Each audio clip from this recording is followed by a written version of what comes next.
In Season 3, Episode 6 of the Adult Swim slow comedy Joe Pera Talks With You, entitled Joe Pera Takes You for a Flight, Joe's friend Gene describes the overview effect as a satellite map slowly zooms out over the decommissioned Rocco Army airfield in the far eastern Upper Peninsula, zooming out until the massive concrete triangle is a tiny speck amidst a sea of forest carved out between the upper Great Lakes. Simply stated, the overview effect is described as a shift in perspective astronauts have reported as they view the Earth from space. As one becomes further removed from Earth's surface, the smaller, more fragile the planet appears. This perspective shift often is accompanied by overwhelming feelings of awe and beauty.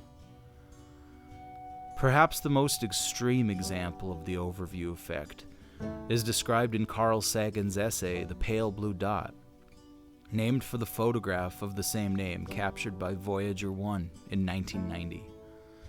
At the time of the photo, Voyager 1 was about 3.7 billion miles away from Earth. If you haven't seen the photo, please Google it and read Sagan's short essay as well. At first, the photo isn't much to look at. That is, until you understand what it is you're actually looking at. In the bottom right, framed by a beam of sunlight, sits a little speck of washed-out blue no larger than a single pixel. That's the Earth. On it, writes Sagan, everyone you love, everyone you know, everyone you ever heard of, every human being who ever was lived out their lives. The aggregate of our joy and suffering, thousands of confident religions, ideologies, and economic doctrines, every hunter and forager, every hero and coward, every creator and destroyer of civilization, every king and peasant, every young couple in love, every mother and father, hopeful child, inventor and explorer, every teacher of morals, every corrupt politician, every superstar, every supreme leader, every saint and sinner in the history of our species lived there, on a mote of dust suspended in a sunbeam. As a recreational drone flyer, the FAA limits me to an altitude of 400 feet, so you probably aren't going to experience the overview effect from watching this video. Sorry. I used some of these shots in other videos I made this summer, but most of the footage was shot while exploring new fishing locations, but never used because I either didn't catch any fish, find any wildlife or plant life interesting enough to film to make a worthwhile video for my channel.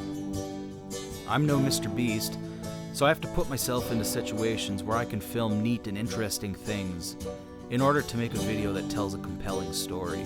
And so, I found myself left with a bunch of scenic flyovers from my summer of exploration. I don't know about you, but I still am amazed when I see these woods and waters from a new perspective. Even though I spent hundreds of hours looking at satellite imagery on Google Maps and OnX Hunt, following rivers from headwaters to mouth, piecing together two tracks to form a drivable or walkable route to new waters, there's a sense of detachment. Even visiting a place in person can leave you with an incomplete picture. There certainly have been places I've visited only to miss a trail or a promising fishing hole just around the next bend. These little flyovers help me come as close as I can to completing the picture. I've studied the maps. I've stood beneath the trees, felt the ice cold of the water. Now, I've taken in a bird's eye view. Now, I can better appreciate the history being written by these rivers, lakes, and forests. Here's to the next adventure.